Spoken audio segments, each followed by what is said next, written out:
Hey people, so this is a video primarily for people who are interested in boxing. I'm saying that simply because I think people who aren't interested in boxing won't really be interested, but it's for anyone to watch. I have made similar videos before, but this is actually in the context of an article I read in Ring magazine. This is the latest Ring magazine. A quick thing about Ring, March 2016, this is obviously still February.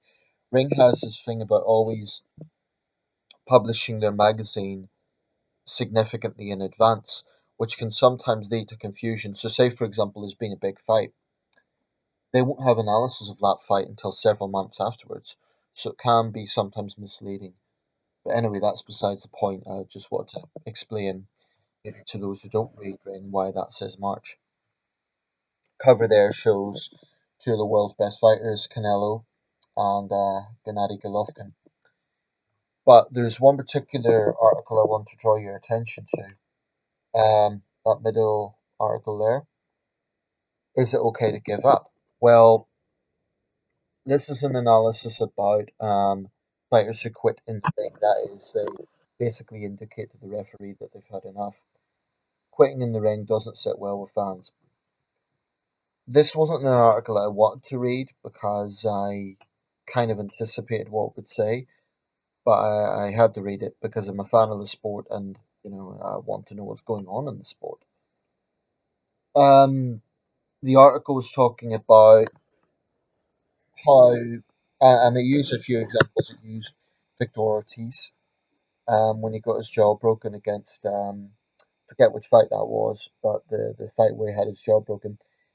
It used Lucas Maffisi, um, and it pointed out that Maffisi quit in his fight against Victor Postol, but also pointed out that Maffisi has long had a reputation as a tough, durable fighter, so he doesn't have a reputation as a quitter. Surprisingly enough, it didn't speak about one of the most famous cases, which granted occurred quite a long time ago now. That is when Andrew Golota quit against Mike Tyson. Now, a few things I want to talk specifically about that fight because it's one of the most infamous examples and it was rather ugly what followed. But first of all, I'm going to state a few obvious things. And if you're a boxing fan, you'll know this in a wee bit. Um, Boxing is not only one of the toughest, if not the toughest sport, it's also a sport that unquestionably has an enormous amount of machismo. What I mean by that is that in a way that can be seen in few other sports, possibly motor racing, possibly a few others, but really it is very, very profound in boxing, is this attitude of manly courage. Um, I'm aware that there's women fighters, so I don't want to sound sexist here, but it's indisputable that there is that machismo attitude among many, many fans and among fighters themselves. That basically, it's deeply entrenched in the world of boxing, and that's totally understandable because this sport has always been about physical toughness, and it's the very nature of the sport. It's a fighting sport, so that goes hand in hand with it.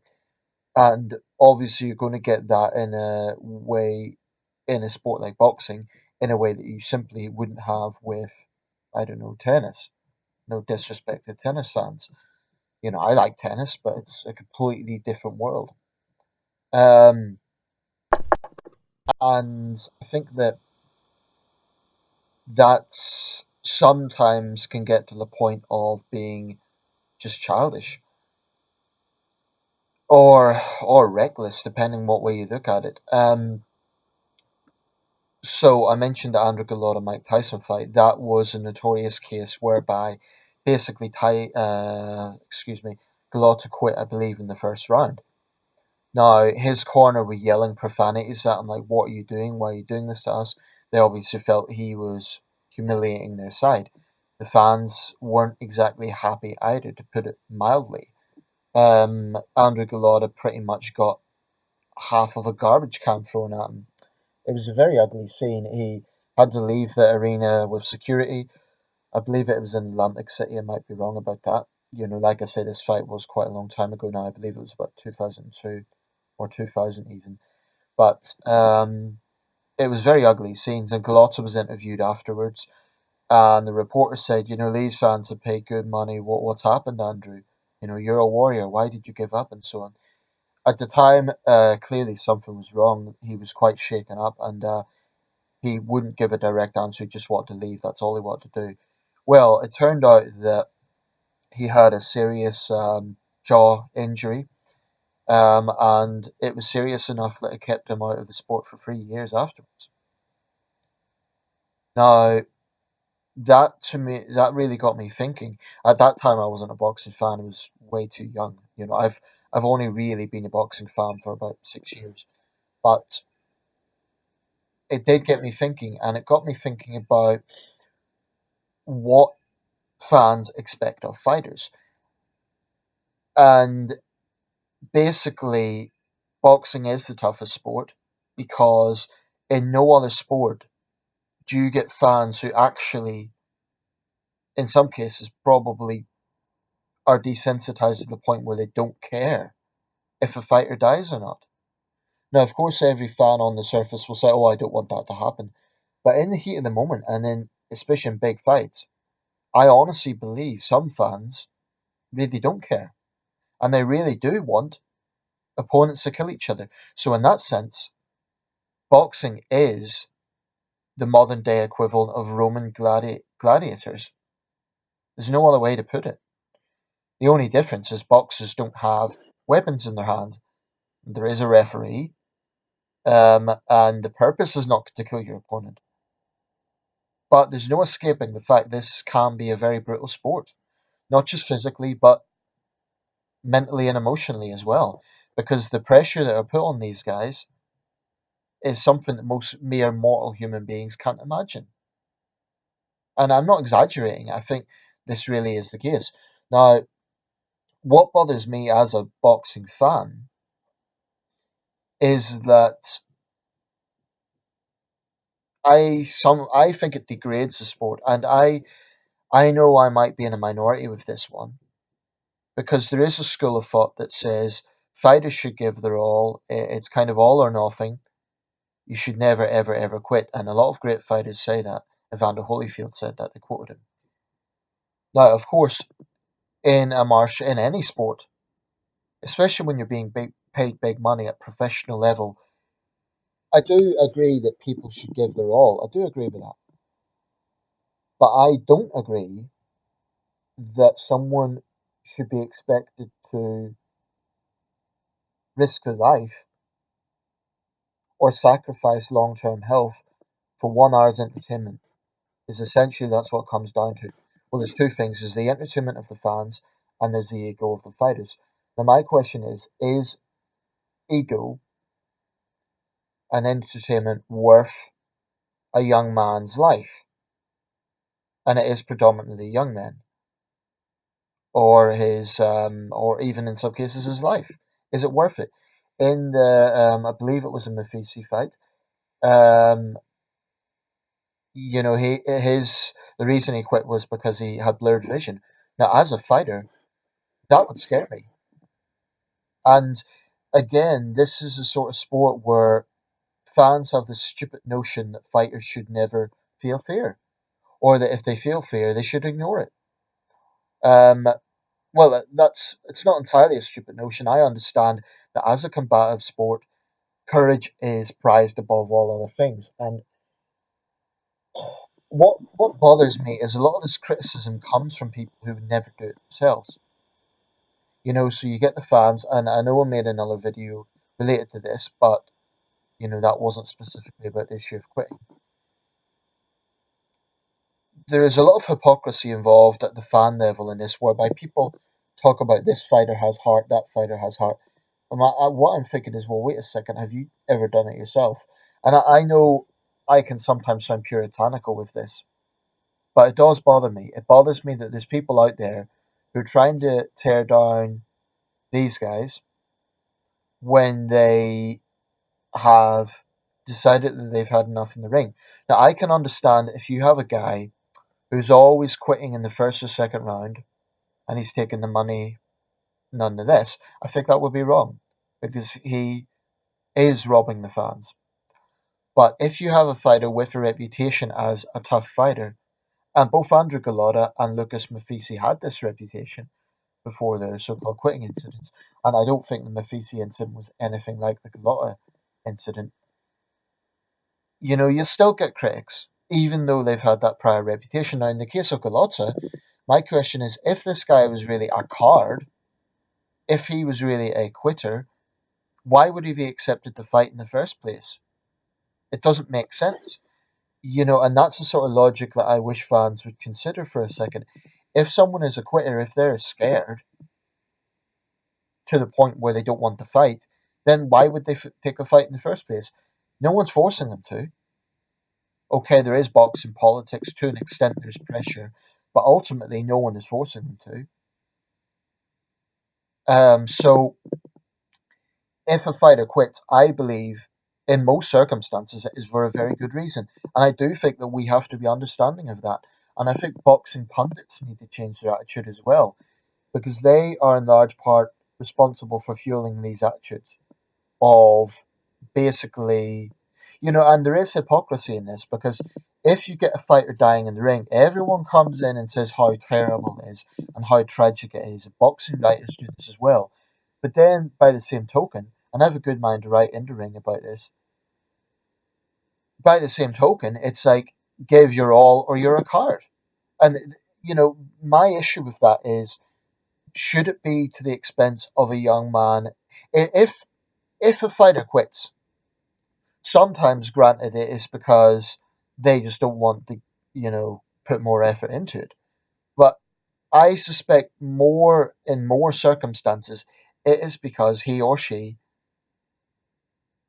in themselves, knows that there's something seriously wrong, and they don't want to risk their eyesight. They don't want to risk long-term brain damage. They have felt something that is uncharacteristic of the normal fights, and it scares them, and they don't want to continue. And you know something?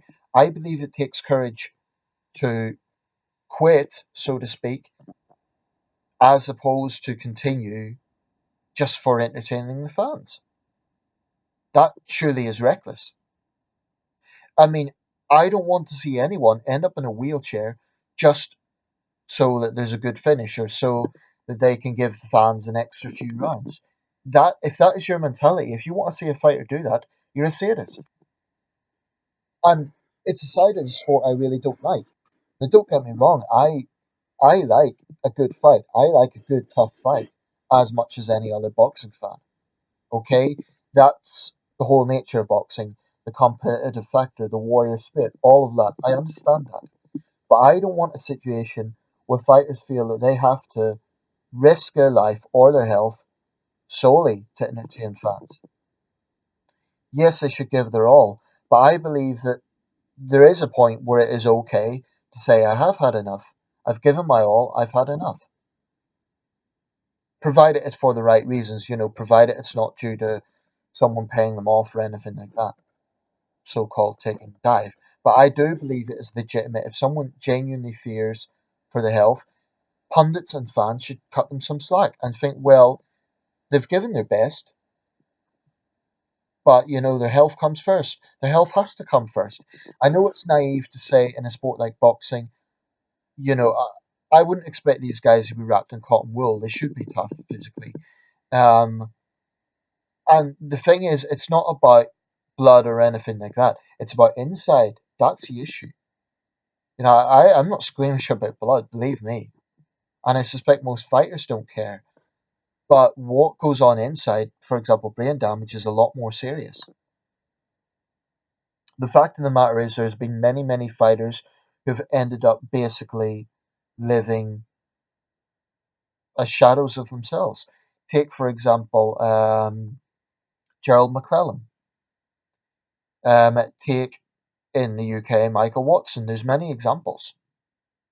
So if fans are saying that they want to see a young fighter end up like that, or that they don't care if that happens, as long as they've had their 1 hour's worth of entertainment, that to me is brutal.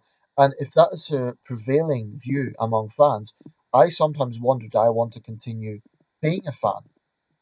It does sometimes make me question, my loyalty to the sport. And I hate to say that because this is not something I've taken lightly. I followed boxing for years.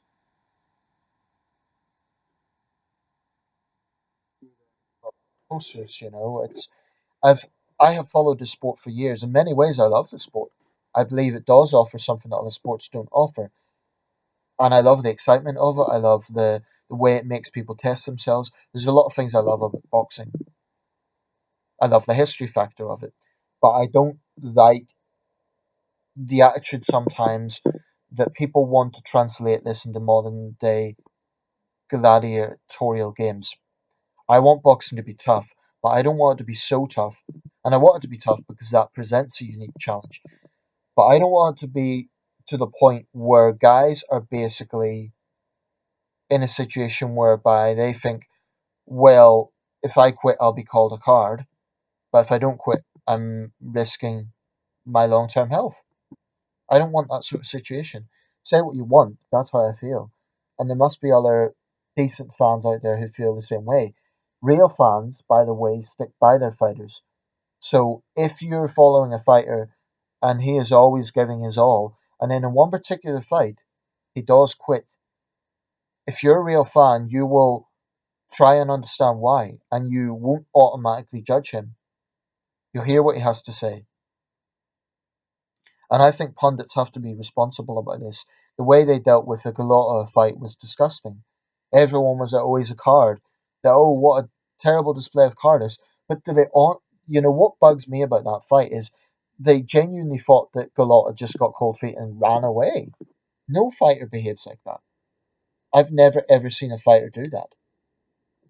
Because think about it, they're losing the money anyway. From a purely materialistic point of view, they'd be losing the money. So what would they gain from running away? It would make no sense whatsoever. They'd risk the ridicule, they'd risk the slandering, they'd risk losing money.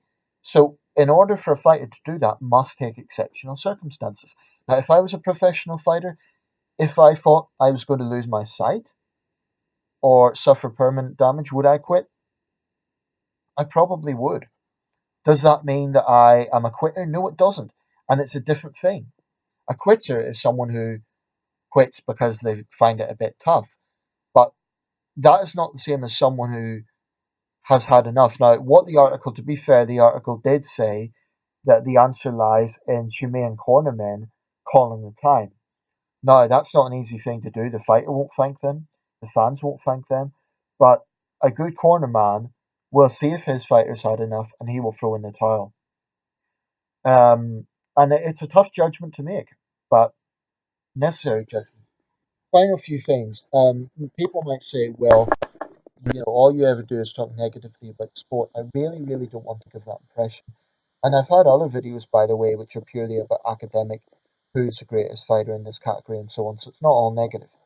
And like I say, I will defend the sport from the point of view of the compelling factors about it. But the truth is, it does become hard to justify and explain the sport to non-boxing fans when so many boxing fans have such a shit attitude. Let me know your thoughts.